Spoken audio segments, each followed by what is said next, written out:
자카르타 연합의 아름다운 아침입니다. 다 함께 사도신경으로 신앙 고백하겠습니다. 전능하사 천지를 만드신 하나님 아버지를 내가 믿사오며 그 외아들 우리 주 예수 그리스도를 믿사오니 이는 성령으로 잉태하사 동정녀 마리아에게 나시고 본디오 빌라도에게 고난을 받으사 십자가에 못 박혀 죽으시고 장사한 지 사흘 만에 죽은 자 가운데서 다시 살아나시며 하늘에 오르사 전능하신 하나님 우편에 앉아 계시다가 저리로서 산자와 죽은 자를 심판하러 오시리라. 성령을 믿사오며 거룩한 공회와 성도가 서로 교통하는 것과 죄를 사하여 주시는 것과 몸이 다시 사는 것과 영원히 사는 것을 믿사옵나이다. 아멘. 제30장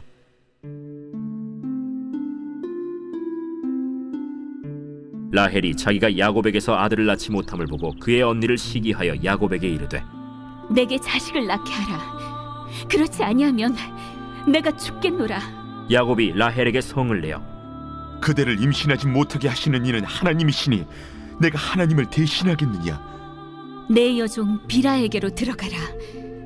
그가 아들을 낳아 내 무릎에 두리니 그러면 나도 그로 말미암아 자식을 얻겠노라.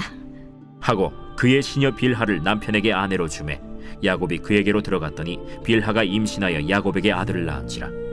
라헬이 이르되 하나님이 내 억울함을 푸시려고 내 호소를 들으사 내게 아들을 주셨다. 하고 이로 말미암아 그의 이름을 단이라 하였으며 라헬의 시녀 빌하가 다시 임신하여 둘째 아들을 야곱에게 낳음에 라헬이 이르되 내가 언니와 크게 경쟁하여 이겼다. 하고 그의 이름을 납달리라 하였더라. 레아가 자기의 출산이 멈춤을 보고 그의 시녀 실바를 데려다가 야곱에게 주어 아내로 삼게 하였더니 레아의 시녀 실바가 야곱에게서 아들을 낳음에 레아가 이르되 복되도다 하고 그의 이름을 가시라 하였으며 레아의 시녀 실바가 둘째 아들을 야곱에게 낳음에 기쁘도다 모든 딸들이 나를 기쁜 자라 하리로다 하고 그의 이름을 아셀이라 하였더라. 밀 거둘 때 르우벤이 나가서 들에서 합 한 채를 얻어 그의 어머니 레아에게 드렸더니 라헬이 레아에게 이르되 언니의 아들의 합 한 채를 청구하노라. 내가 내 남편을 빼앗은 것이 작은 일이냐? 그런데 내가 내 아들의 합 한 채도 빼앗고자 하느냐? 그러면 언니의 아들의 합 한 채 대신에 오늘 밤에 내 남편이 언니와 동침하리라. 저물 때 야곱이 들에서 돌아오매 레아가 나와서 그를 영접하며 이르되 내게로 들어오라. 내가 내 아들의 합 한 채로 당신을 산노라. 그 밤에 야곱이 그와 동침하였더라. 하나님이 레아의 소원을 들으셨으므로 그가 임신하여 다섯째 아들을 야곱에게 낳은지라. 내가 내 시녀를 내 남편에게 주었으므로 하나님이 내게 그 값을 주셨다. 하고 그의 이름을 이사가리라 하였으며 레아가 다시 임신하여 여섯째 아들을 야곱에게 낳은지라. 하나님이 내게 후한 선물을 주시도다. 내가 남편에게 여섯 아들을 낳았으니 이제는 그가 나와 함께 살리라. 하고 그의 이름을 스불론이라 하였으며 그 후에 그가 딸을 낳고 그의 이름을 디나라 하였더라. 하나님이 라헬을 생각하신지라 하나님이 그의 소원을 들으시고 그의 태를 여셨으므로 그가 임신하여 아들을 낳고 이르되 하나님이 내 부끄러움을 씻으셨다. 하고 그 이름을 요셉이라 하니 여호와는 다시 다른 아들을 내게 더하시기를 원하노라. 샬롬, 자카르타 연합의 아름다운 아침입니다. 성경은 분명하게 아담 때부터 하여서 하나님이 주신 명령이 있습니다. 가정을 이루는데 어떻게 하죠? 남자, 여자가 그 부모를 떠나서 한 몸을 이루는 것을 이야기하고 있습니다. 여기서 한 남자, 한 여자거든요. 그런데 오늘 말씀에서 야곱이 아내를 얻는데 몇 명을 얻죠? 4명을 얻어요. 그리고 이상하게도 성경은 이 4명을 아내를 둔 야곱에 관하여서 가타부타 말이 없습니다. 성경 분명 1부 1처제를 이야기하는데 4명의 아내를 둔 이 야곱에 관하여서 이게 좋다, 나쁘다, 잘못됐다 뭐 이런 얘기를 성경이 하고 있지 않고요. 오히려 그를 통하여서 11명의 아들이 나온 것을 오늘 성경은 이야기해주고 있습니다. 아직 마지막 베냐민이 태어나지 않았기 때문에 11명입니다. 자, 먼저는 이렇게 좀 설명드리겠습니다. 왜 성경이 4명의 아내를 둔 야곱의 이야기를 관하여서 판단하지 않고 있는가, 이야기하지 않고 있는가? 성경은 도덕을 말하는 책은 아니기 때문입니다. 성경에서는 이 일이 잘됐다, 잘못됐다를 말하기 이전에 성경의 주된 목적은 무엇이죠? 하나님께서 우리에게 주신 구원의 역사에 관한 책입니다. 그래서 야곱의 4아내를 통하여서 12지파가 완성이 되고 12지파 속에서 우리의 구원자 되시는 예수님이 오는 이야기를 쓰고 있을 뿐이지 4명의 아내가 좋다, 나쁘다 뭐 이런 얘기를 알리고 있지 않은 것입니다. 그래서 여러분 오해하시면 안 됩니다. 성경이 4명의 아내를 둔 것을 인정했다 이렇게 보시면 안 돼요. 그냥 성경은 아직 거기에 관심이 없을 뿐입니다. 그러나 다른 성경 구절을 통하여서는 우리 분명히 알 수 있죠. 하나님께서 우리에게 요청하신 것은 일부 일처제입니다. 4명의 아내를 둘 수는 없습니다. 그리고 이것이 또 근거가 되어져서 우리 무슬림 같은 경우는 4명의 아내까지 둘 수 있지 않습니까? 근데 4명의 아내를 두는 것도 4명을 덜아가 아니죠. 원래는 1명이지만 네가 4명을 골고루 다 사랑할 수 있으면 최대 4명까지 할 수 있는 것이지 4명을 꼭 덜아가 아닙니다. 우리 코란 같은 경우도 일부 일처제를 말하고 있습니다. 자, 다시 돌아와서 오늘 그 4명의 아내를 통하여서 야곱이 11명, 최종적으로는 12명의 아들을 낳는 이야기를 오늘 30장은 쭉 기록을 해주고 있습니다. 왜 이 아들 낳는 이야기가 중요합니까? 앞서 말씀드린 것처럼 이 12명의 아들들이 이스라엘의 12지파가 되고 이 12지파를 통하여서 메시아, 예수 그리스도가 오게 될 것이기 때문이죠.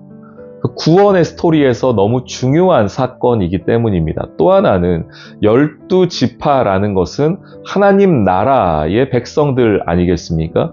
구약에서는 12지파, 그리고 신약에 와서는 12제자들을 통한 교회, 결국 하나님의 백성들이 이 12지파 안에 함께 포함되는 것을 보게 됩니다. 그런데 그 시작과 그 출발점은 언제나 우리의 연약함이었습니다. 하나님의 백성의 연약함, 야곱의 연약함이 있었는데 하나님이 그런 연약한 자들을 부르셔서 하나님 백성을 삼아주셨다라고 하는 하나님의 주권과 하나님의 선택과 하나님의 은혜가 더욱 잘 드러나게 하는 것이 이 12지파, 12아들들의 탄생의 이야기입니다. 우리 사랑하는 귀한 성도님들, 연약한 자들이 모인 곳이 교회입니다. 연약한 자들의 탄생을 하나님께서는 오히려 하나님 나라의 백성으로 불러주시는 자격으로 우리를 사용해 주셨습니다. 연약하지만 우리를 불러주신 주의 은혜에 감사하며 오늘 이 하루도 승리하는 우리 사랑하는 성도님들 되시기를 주님의 이름으로 축원합니다. 아멘. 오늘의 기도. 하나님 아버지, 성경이 윤리적인 모범만을 기록한 책이 아니라 죄인들을 통해 하나님 나라를 이루어 가시는 구원의 책임을 다시금 고백합니다.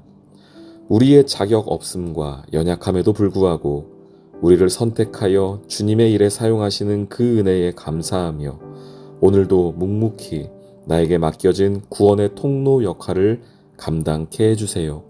예수님의 이름으로 기도합니다. 아멘.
아멘.